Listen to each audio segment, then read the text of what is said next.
Gadis kecil berusia 5 tahun tanpa sengaja melihat ayah dan pembantu rumah mereka berpelukan. Dia ingin mendekat dan memberitahu, tapi ibunya yang sedang hamil masuk lebih dulu. Setelah melihat adegan ini, wanita yang sudah mengalami posisi janin tidak normal langsung mengalami keguguran karena marah. Sementara pembantu di sampingnya pura-pura peduli. Setelah insiden ini, wanita itu menjadi gila. Dia tidak pernah melepaskan boneka setiap hari. Akhirnya suaminya terpaksa mengirimnya ke rumah sakit jiwa. Sejak itu, mimpi buruk gadis kecil itu dimulai. Dia seringkali disiksa oleh wanita itu. Meskipun pembantu telah menjadi tuan rumah di rumah ini, namun pembantu tidak puas dengan itu. Dia diam-diam mengambil alih perusahaan ayah gadis itu, sehingga ayahnya terjerat utang besar. Akhirnya, karena tidak mampu melunasi, dia bunuh diri dengan melompat dari gedung. Sejak itu, keluarga gadis kecil hancur dan dia dikirim ke panti asuhan. Namun benih kebencian tumbuh subur di dalam hatinya. 15 tahun berlalu dengan cepat.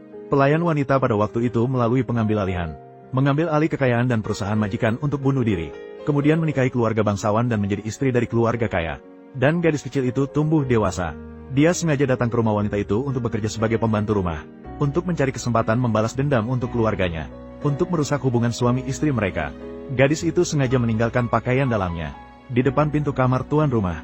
Ternyata benar, keesokan harinya pagi-pagi, wanita itu langsung mengambil pakaian dalam gadis itu, dan marah besar kepada semua orang, dan meminta orang untuk mengakuinya secara sukarela, atau konsekuensinya akan sangat serius jika dia menemukan siapa yang melakukannya. Pada saat itu, tuan rumah yang mendengar kehebohan datang. Setelah mengetahui seluruh kejadian, dia mengatakan bahwa dia tidak pernah melihat barang itu. Tapi wanita itu sama sekali tidak percaya. Dia menanyai suaminya, apakah barang ini terbang masuk sendiri, ataukah dia sengaja menyalahkan suaminya. Melihat istrinya bertindak tidak masuk akal, suami sama sekali malas menjelaskan. Langsung pergi begitu saja. Hal ini juga membuat gadis itu menyadari hubungan suami istri mereka tidak seharmonis yang diperbincangkan di luar sana. Dan benar saja malam itu, gadis itu mendengar wanita tuan rumah berbicara dengan pria lain. Berbicara mesra di telepon. Dia tiba-tiba punya ide lain di dalam hatinya. Keesokan harinya, dia sengaja memecahkan foto pernikahan mereka. Setelah mendengar langkah kaki wanita tuan rumah mendekat, segera saat membersihkan pecahan kaca, berpura-pura tidak sengaja melukai tangannya sendiri. Dan tuan rumah pria dari desa segera berlari ke sini, menarik tangannya untuk memeriksa luka. Dan adegan ini tepat terlihat oleh tuan rumah wanita. Tunggu saja, aku akan mengambil kotak obat. Tuan, tidak perlu. Aku baik-baik saja. Tunggu, aku akan segera kembali. Semua ini adalah kesalahanmu. Kamu sengaja merusak foto pernikahan kita. Kamu sedang menantang batasanku. Nyonya, jika ini hanya pertemuan biasa, seharusnya tidak akan mempengaruhi hubungan kalian kan? Lucu. Aku hanya ingin membuat pernikahanmu seperti pertemuan ini hancur menjadi banyak bagian. Bagaimana dengan kesehatanmu akhir-akhir ini? Kesehatan saya masih baik akhir-akhir ini. Masih baik. Maaf ya semuanya. Ding lama kita. Begitu menerima panggilan kerja, tak ada habis-habisnya. Mempengaruhi selera semua orang. Datang dan biarkan aku bersulang untukmu. Jin Bingqian, kamu sungguh keras kepala. Saya tak sabar. Ingin melihat kalian berdua. Pertunjukan malam yang menakjubkan. Zheng Wei, mimpi burukmu baru saja dimulai. Cukup beri mereka sedikit keberuntungan. Tidak akan minum sekalipun jika tidak melihat saya. Ada apa denganmu? Permisi sebentar. Aku akan mengganti rokku sedikit. Bawa minumannya juga. Ayo, semuanya, silakan makan terus. Sepertinya dia mengambil ponselku. Saya akan mendapatkannya. Maaf ya, semuanya. Permisi sebentar. Baru saja menelepon. Sudah kembali. Nyonya Ding sudah naik ke atas. Tuan, pakaian Nyonya tersiram minuman oleh saya. Jadi harus ke atas ganti pakaian. Ganti pakaian. Kapan dia naik ke atas? Nyonya baru saja naik sebentar tadi. Nyonya Ding benar-benar mesra. Meninggalkan satu sama lain dalam sekejap. Bukankah ini ponsel Bingqian? Kenapa di sini? Dia tadi punya satu. Dia tadi pikir Nyonya Ding salah ambil ponsel. Jadi biarkan dia naik bersama. Kalian makan dulu. Aku naik ke atas untuk melihat. Permisi. Astaga, Tuan Ding minum begitu banyak alkohol malam ini. Dari awal sampai akhir semuanya tidak stabil. Ding hanya sendirian. Bisakah kamu menolongnya? Mereka berdua sudah naik begitu lama. Tidak akan terjadi apa-apa kan? Malam ini benar-benar penuh dengan kejutan. Ayo kita naik dan lihat. Lihat apa yang bisa terjadi. Ayo pergi dan bantu. Ayo, kita pergi melihat. Dia ternyata orang seperti itu. Ini bukan berarti itu. Pasangan Ding sangat mesra kan? Sahabat, dengarkan aku. Jijik. Sahabat, dengarkan penjelasanku. Ini semua sengaja. Ketujuh kalinya. Tuan Ding, tolong maafkan saya. Aku benar-benar tidak bisa mengendalikannya. Aku melakukan kesalahan yang dilakukan oleh semua pria di dunia. Kesalahan yang bisa dilakukan semua orang. Apakah Anda tidak mengerti? Itu disebut kakek jin. Ayo, saya jelaskan padamu. Tuan Buding, Anda tidak boleh memberitahuku. Aku bisa membayar. Berapapun harganya. Keluarga Ding saya. Bergantung pada istri. Pakaian pengantin yang diperoleh dengan tipu daya. Semua ini adalah rencana Anda. Ya. Pertunjukan yang begitu menarik. Tidak mungkin aku harus menonton sendirian. Sungguh konyol. Kamu pikir dengan sedikit trik Ding Zhangqing akan bercerai denganku. Kadang-kadang. Sedikit percikan bisa membakar seluruh hutan. Sepertinya, kamu bukan hanya seorang wanita biasa. Kamu tidak hanya datang untuk menonton. Kamu juga ingin menjadi pemeran utama. Maka kamu harus berhati-hati. Tidak semua orang bisa hidup bebas di atas panggung ini. Perjanjian perceraian. Perceraian. Suami, kamu bercanda apa?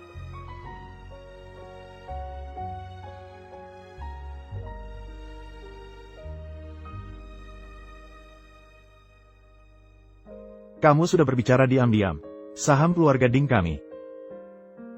Ya, dan masalah ini masih melibatkan sahabat baikmu, teman baik kita, Bos Jin, Jin Bing, membantu saya mengurusnya. Jika begitu, mengapa kamu tidak menyelesaikannya lebih awal? Lebih baik masukkan ke dalam tas kartunya. Perceraian juga bukan tidak mungkin, tapi kamu harus berpikir dengan jelas.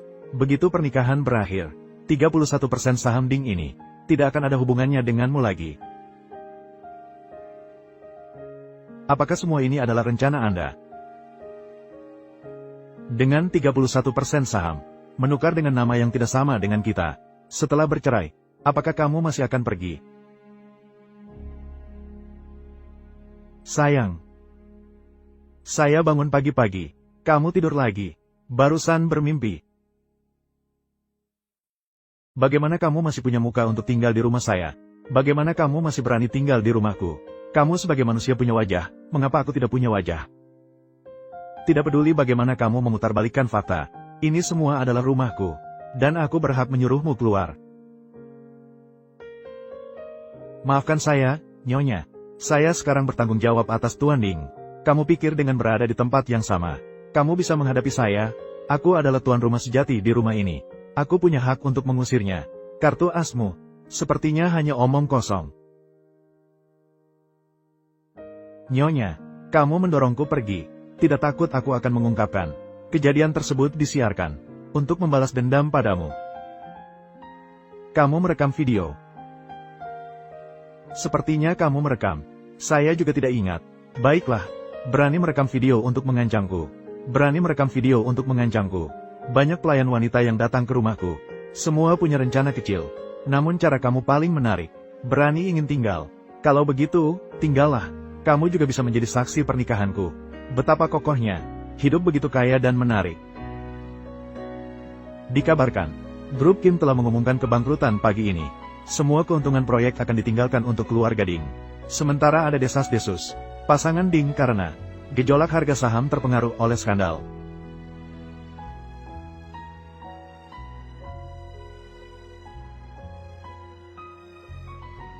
Bukankah kamu bilang ada sedikit sahammu di sana? Ini hanya sekali. Kamu merasa kasihan. Kasihan. Saya senang sampai tak terkira. Sekarang begitu banyak perusahaan besar. Kita semua beralih ke Ding. Kamu tidak berniat memberi saya sedikit hadiah? Saya hampir lupa. Kamu adalah pahlawan dalam hal ini. Pahlawan besar. Katakanlah, apa yang kamu inginkan. Keuntungan dibagi 55. Kamu menganggap saya sebagai apa? Terlalu pintar.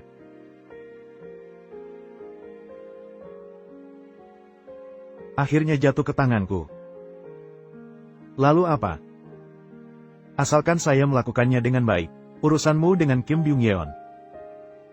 Jangan berharap untuk bangkit seumur hidup. Jika kamu bisa membantu saya menjaga posisi ini, saya akan memastikan keamanan dan status Anda di sini. Kita akan memiliki lebih banyak kerjasama. Bukankah begitu? Kamu ingin saya membantumu. Bayangkan jika kamu berada dalam posisiku, dapat menerima cedera. Apa yang akan kamu lakukan? Kadang-kadang kenangan cahaya sangat indah. Kita bisa menghapus postingan, kemudian melakukan sesuatu yang baik. Menghilangkan semua kesan negatif. Aku mulai sedikit menyukaimu. Kamu tidak seperti yang diharapkan. Jadi aku tidak akan menerima uang ini. Biarkan saja aku mengingatnya. Membunuh dan beramal. Betapa absurdnya pertunjukan yang bagus. Nyonya Kyu. Saya menduga sumber donasi Anda. Ini adalah grup Ding. Mendistribusikan aset grup Jin. Bagaimana pendapat Anda? Tidak. Donasi kali ini sepenuhnya dari hati saya sendiri. Bukan hatiku. Nyonya Kyu, Anda benar-benar baik hati dan cantik. Mengapa Anda memilih untuk mendukung proyek panti asuhan? Karena saya juga seorang ibu. Anak laki-laki saya juga mengalami banyak kesulitan sejak kecil. Jadi saya berharap semua anak dapat tumbuh sehat dan bahagia. Tidak perlu seperti anak laki-laki saya. Nyonya Zeng benar-benar berkelas. Anda dan Tuan Ding benar-benar pasangan yang cocok. Anak laki-laki Anda pasti sangat bahagia. Terima kasih. Nyonya Zeng itu. Nyonya Zeng. Tunggu sebentar. Tidak. Teknik jarum kali ini sepenuhnya berdasarkan pengalaman pribadi saya. Bukanlah bagian dari rencana kami. Hanya akan berhasil. Zeng Wei, bisakah kamu membantuku? Zeng Wei, jika kamu mati sekarang, jadi, media mana yang menanyakan foto yang kamu ambil, akan menjadi warisanmu.